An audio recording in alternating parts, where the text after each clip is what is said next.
Once upon a time, in a land far, far away, an old farmer called his 2 sons to speak with them.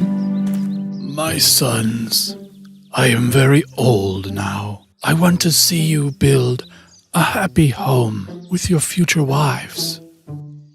The farmer went out to the wooded area in the garden with his sons. He asked his sons to each cut down a tree. You will find the love of your life in the direction your tree falls. But do not forget to plant a sapling for every tree that you cut. The boys first planted 2 saplings in the ground. The big brother Jack cut down the oldest tree he had ever seen, as his father had said, and the tree fell on the north walkway.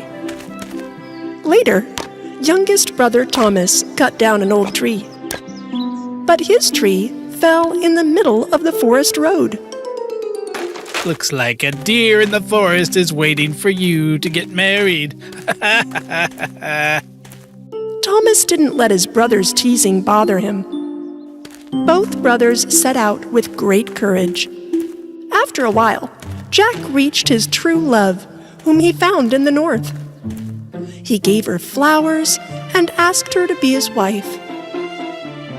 But Thomas was wandering alone in the desolate forest. Eventually, he saw a small hut among the trees. He went in, but didn't see anyone. There's no one here. What do you mean there is no one? I'm here. What? A mouse was gently combing her mustache in a corner of the hut. You look disappointed. Okay, but you are a mouse, not a human. I came here to find the love of my life. The little mouse told Thomas that she could be the love of his life. But Thomas didn't believe it.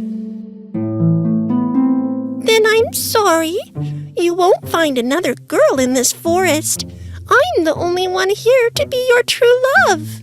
But how can I trust you?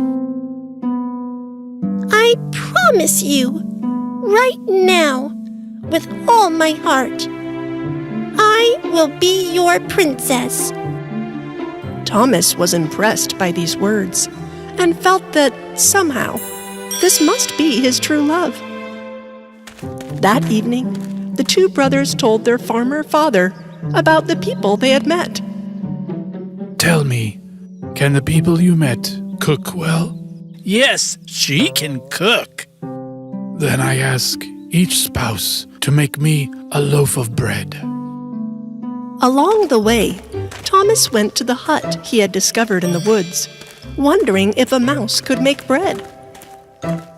He immediately asked the little mouse if she could make bread. Of course I can. Wait a little. The little mouse rang a silver triangular bell. Then, a few mice came to her. The little mouse asked them for the best wheat grain they could find. As Thomas watched in amazement, one of the mice brought the best wheat grain. The little mouse made a delicious bread from this wheat grain. Thomas thanked the little mouse and returned home immediately. Big brother Jack brought his father a rye bread and Thomas a fresh wheat bread. Both of your breads look very good, but the freshest is the bread that Thomas brought. Tell me, Thomas, is your spouse a forest princess? The farmer told his sons that it was time to meet their wives. Thomas went to the little mouse's house with great joy. The little mouse, in her best attire, rang the silver triangular bell. A beautiful car with a driver came right before her. The little mouse got into the car and they drove home with Thomas. As they were moving along the road, they came across a rickety bridge built over the river. The mouse driver did not notice a stone on the bridge, and it made the car bounce the mouse right into the river with her car. Oh no, my love! My love! What am I going to do now? Thomas wept on the bridge, and the tears fell into the deadly river waters below. A beautiful young lady appeared in front of him. She had silver hair and blue eyes. "Thomas, it's okay. Come with me or we'll be late."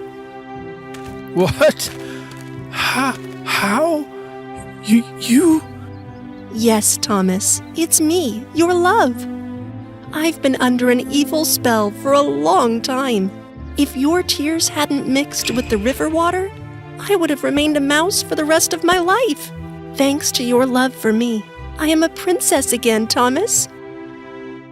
Thomas and the beautiful princess finally arrived at Thomas's house. Thomas, my son, we are so glad you introduced us to such a lovely princess. It turns out that Thomas's luck was not due to the tree he cut, but to the fact that he was kind to every animal and human being he saw. From that day on, Thomas and the beautiful princess, who was once a mouse, lived happily together for a lifetime. One day, a smart rabbit was going to enter her house in the forest, and she heard a terrible sound from inside her home. I am the invincible warrior who takes 1,000 steps. I can trample a rhino under my feet and crush an elephant like an insect. Nobody can beat me. The rabbit was very scared by what she heard, so she ran away from her house right away. And after a while, she came across a fox. Hey, Fox, someone has taken over my house in the forest.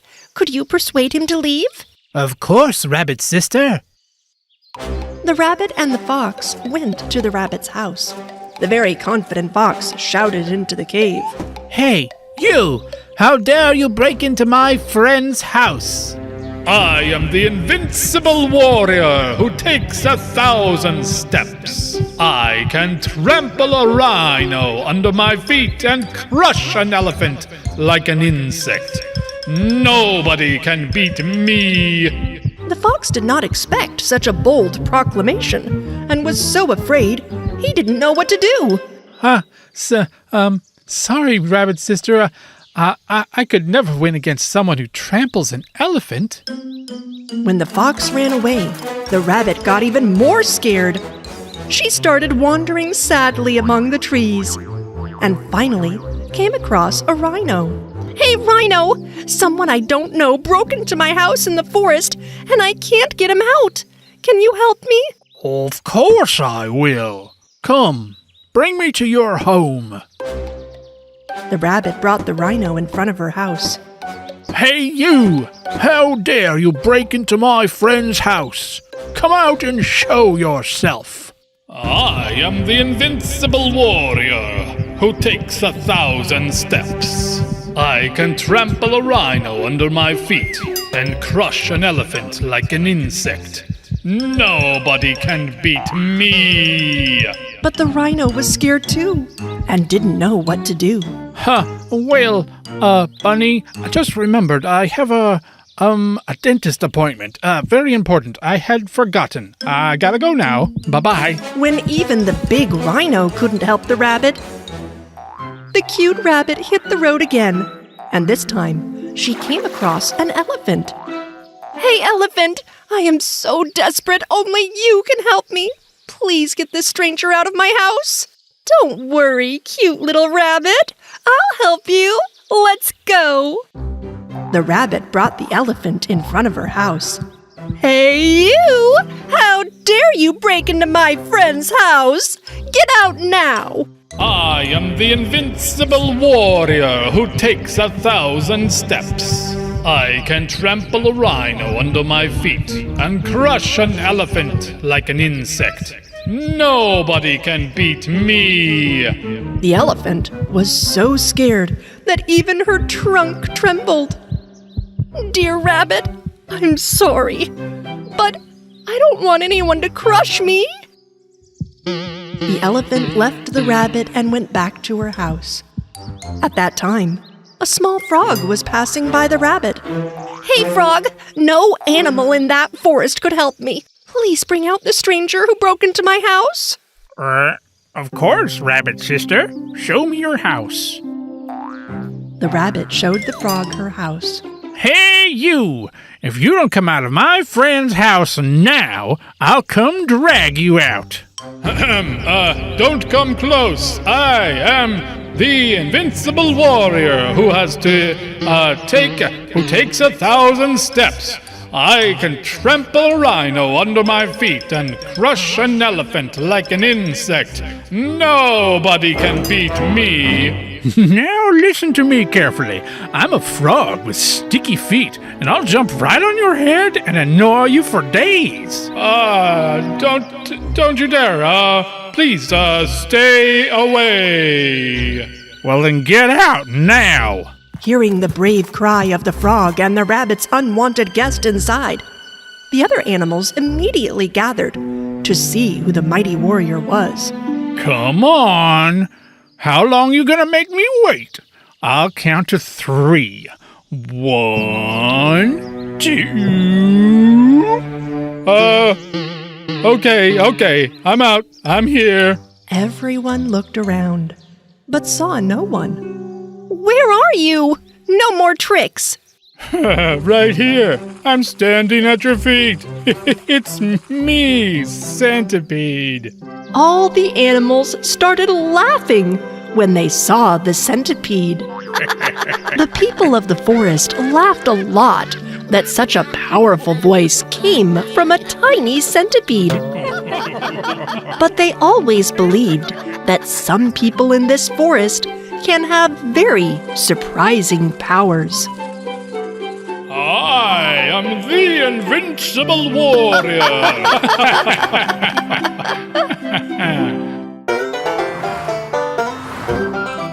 One day, a mouse who lived in the city went to visit his friend. His friend had left the city a while back and began to live in the country. After his long journey, the city mouse had finally arrived next to his friend in the village. This place smells awful. How do you live in such a place? After a long and tiring walk, the city mouse finally arrived at his friend's field. The country mouse had made himself a house under the ground. This is where he lived. How does my friend live in such a bad environment? I still don't understand. The city mouse knocked on the door. The country mouse opened the door. He was very surprised, and at the same time, he also was very happy to see his friend. Welcome, my friend. What brings you to this side of the town? I was bored from the city life. I've been meaning to come and see you and the way you live for some time now. But I can see that you're not all that happy. Says who? Why don't you come inside and I'll prepare something to eat? They both came in. The city mouse was amazed to see the inside of his house, because the country mouse was living in a dark, small, airless little hole. What a dark and tiny home you have. How do you live here? The country mouse had prepared something for his friend to eat. On the table were a piece of cheese, lettuce, carrot, and kernels of corn. Come on, my friend. Enjoy this dinner. The city mouse had a look at all that was on the table and said, You call this a feast? Back where we live, the mice won't turn and have a second look at this type of food. We have cakes, pastries, variety of cheese and meat. You can find anything you desire in the city.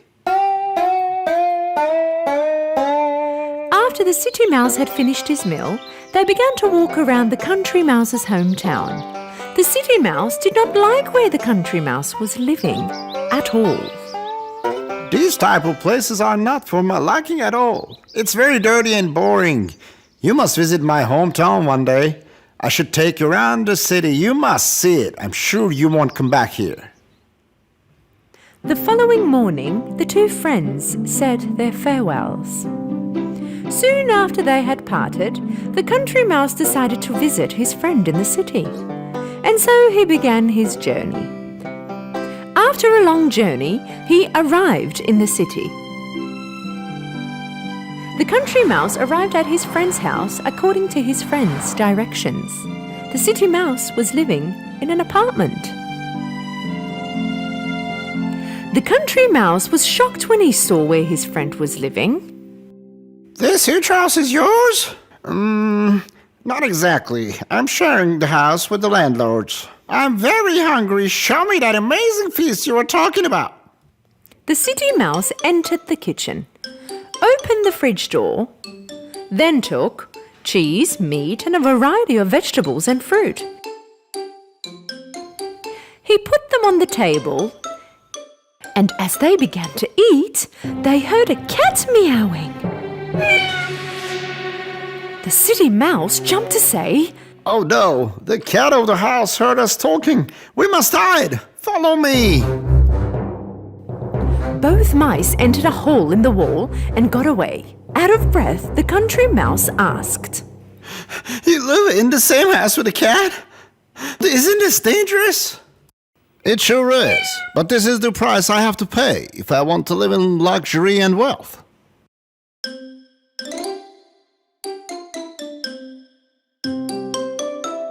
After a short while, the cat left the kitchen and they came out of the hole and continued to eat. A while later, they heard the street door open and the city mouse panicked. Come on, hurry up and run. The landlord came. Run before she sees us. The mice ran back to the little hole and the country mouse, out of breath, asked once again. This time, I don't know why we ran. The lady landlord, doesn't she know you live here? Of course she doesn't. People are very dangerous. How do you live in a house like this? Well, it has its days, of course, but I'm very happy living this way. Look at this. I can eat whatever I want whenever I want. It's safe to go. Come on, let's continue eating. The country mouse got out of the hole, but as soon as he got out, he walked towards the door and began to complain. No, thank you, mister. I have lost my appetite. This much fear is enough for me. I'm leaving. Where are you going? I'm going back home. My house might not be rich, but I live in peace with my freedom. I'd rather live in peace and feel free than to live in fear all the time. And so the country mouse returned to his poor lifestyle and continued to live happily. And he never returned to the city ever again. Once upon a time, there lived a beautiful princess in a big castle.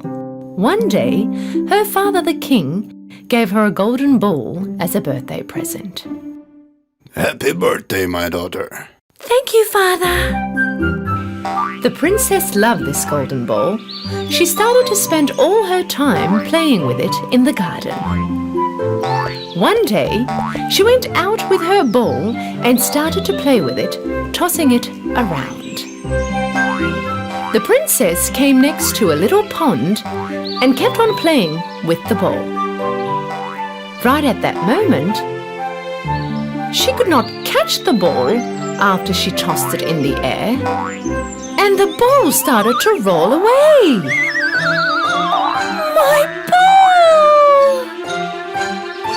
The princess ran after her golden ball, but the ball got faster and faster. Finally, the ball fell in the pond and sank into the deep waters. Oh no! The princess sat down next to the pond and desperately started to cry. My beautiful golden ball! How am I going to bring it back? Suddenly, she heard a voice. Ribbit, my beautiful princess, why are you crying? Ribbit.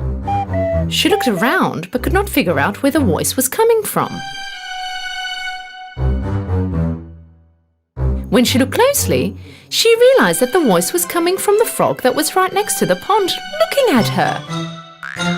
The frog leaped towards the princess and asked again after he got closer. What's wrong, my beautiful princess? Why are you crying? The princess got stunned when she saw a talking frog. A talking frog? How can that be? Well, here I am, talking, beautiful princess. Now tell me, why are you crying? Coming back to herself, the princess started to tell her story. The golden ball that my father gave me fell in the pond. It's already at the bottom. How am I going to get it back? The frog came next to her feet and made an offer. My beautiful princess, I will bring back your ball, but in return I will need you to do me a favor. The princess was curious. So what's the favor? If you accept to be friends with me, I would like to live with you in the castle. The princess thought about it and then accepted his offer. So the frog jumped in the water and went out of sight.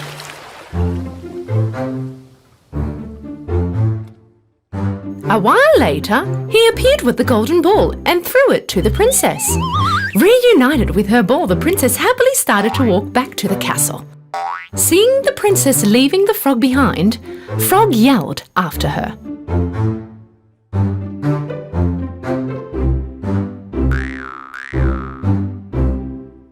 My beautiful princess, you forgot me. You promised to take me with you to the castle. Ribbit. The princess yelled out from afar, laughing. How can an ugly frog like you even imagine to live with a beautiful princess like me? Ribbit. The princess left the frog right there and went back to her castle. In the evening, the king, queen and the princess sat down at the dinner table. Right when they were starting to eat, they heard a knock on the door.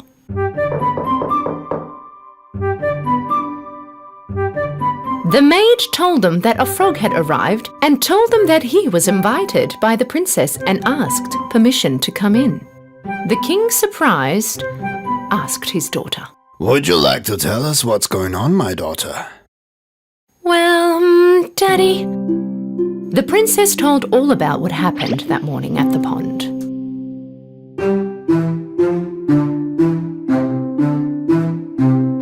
If you gave a promise to the frog to save your ball, then you must keep your word for it. The king ordered the maid to welcome the frog inside. A while later, the door opened and the little frog came in leaping and stopped next to the dinner table. Good evening, everyone, and thank you, my king, for allowing me in. With one big jump, the frog landed next to the princess's plate. He looked at her, unhappy. The king ordered a plate for the frog, but the frog stopped it. No need for a plate. I can eat from the princess's plate.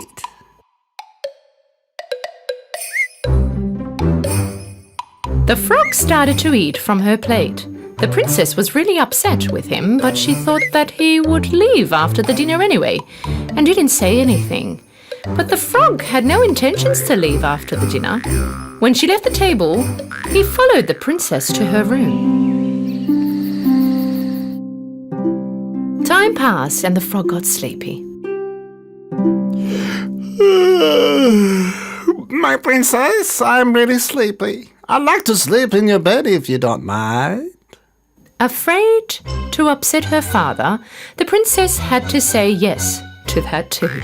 The frog jumped on her bed and put his head on her soft pillow. Trying not to show her anger, the princess laid next to the frog and slept. In the morning, the frog woke the princess up.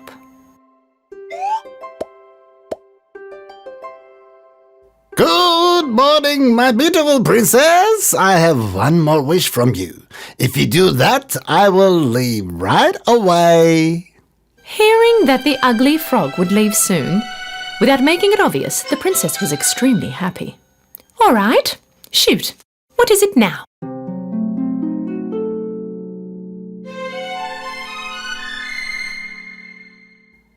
I want you to kiss me, my princess. The princess jumped out of her bed furiously. How dare you? That is impossible! The smile on the frog's face disappeared, and instead a teardrop ran down his cheek. The princess thought for a while. Oh well, what's the big deal with one tiny kiss? Evidently, I won't see him ever again. And so she gave him a kiss. As soon as she kissed the frog, a bright white light covered the room. Due to the light, the princess couldn't see anything. After a short while, the light disappeared. The princess started to see again, but this time she could not believe her eyes. Right where the frog was standing a moment ago, there was a very handsome man instead. The princess was stunned with what she was seeing. She couldn't believe her eyes, and so she asked, "Who are you? What happened to the frog standing here?" My beautiful princess, I am the prince of a land far away. The evil witch cast a spell on me and turned me into a frog. To break the spell, I had to spend one night next to a princess and get a kiss from her. Thanks to you, I am safe from being a frog forever. The princess was very surprised, but also very happy with what she heard. They both went next to the king and told him all about it. This should be the second lesson the frog has taught you, my dear daughter. We should not evaluate anyone by only their looks and judge without knowing the whole truth about them. The king hosted the prince for a few more days in his castle. The prince and the princess came next to the pond where they first met. My princess, will you marry me and come with me to my kingdom? The princess smiled and nodded, accepting the prince's offer. And right at that moment, a sound broke the silence. Ribbit, ribbit, ribbit. They turned and looked where the sound came from. There was a frog next to the pond, looking at them. They held their breath and waited for him to talk. But it didn't happen. They both started laughing. Don't worry, little froggy. I'm sure you too will find your princess one day. And laughed a little more. After a short while, they got married and lived happily ever after.